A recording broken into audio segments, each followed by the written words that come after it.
মেয়েটি ছোট মাহি দেওয়া নাশপাতির একটি টুকরো খেয়েছিল মাত্র। পরের মুহূর্তেই তার শরীর বহুগুণে বড় হয়ে গেল।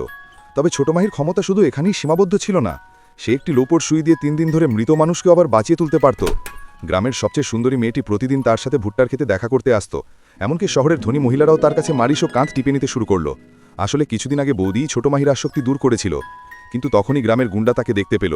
যখন ছোট মাহি বৌদিকে বিরক্ত হতে দেখল, তখন সে সঙ্গে সঙ্গে এগিয়ে গেল, কিন্তু গুন্ডা তাকে ধাক্কা দিল। ঠিক সেই মুহূর্তে তার জেড পাথরের মালায় রক্তের কয়েকটি ফোঁটা পড়ল, এবং তখনই তার ভেতরে লুকিয়ে থাকা প্রাচীন শক্তি জেগে উঠল। যে মেয়েটি 10 বছর ধরে নিস্তেজ এবং অদ্ভুত ছিল, সে হঠাৎ প্রচণ্ড শক্তিশালী হয়ে উঠল।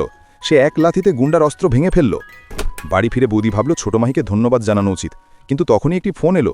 জানা গেল যে ছোট বুয়ার বাবা নির্মাণস্থলে একটি দুর্ঘটনায় মারা গেছেন এবং পরিবারের লোকজন ক্ষতিপূরণের জন্য ঝরবা করছে।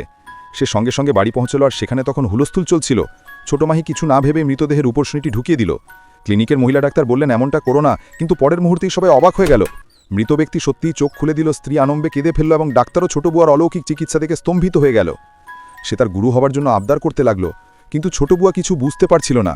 দুপুরে যখন সে বাঘ দেখতে গেল, তখন রাস্তায় সেই ডাক্তারকে অজ্ঞান অবস্থায় পেল। তার পায়ে 2টি দাঁতের চিহ্ন ছিল। ছোট মাহি বুঝতে পারল যে এটি বিষের প্রভাব, এবং সে মুখ দিয়ে বিষ বের করে দিল। ডাক্তার জ্ঞান ফিরেই তাকে লাথি মারল, কিন্তু পরের মুহূর্তেই যখন সে মুখ দেখল, তখন চিনতে পারল এ তো তার গুরু। সে সঙ্গে সঙ্গে লজ্জা পেয়ে ক্ষমা চাইতে লাগল। এই সময় ছোট মাহি মাটিতে কিছু অনুভব করল।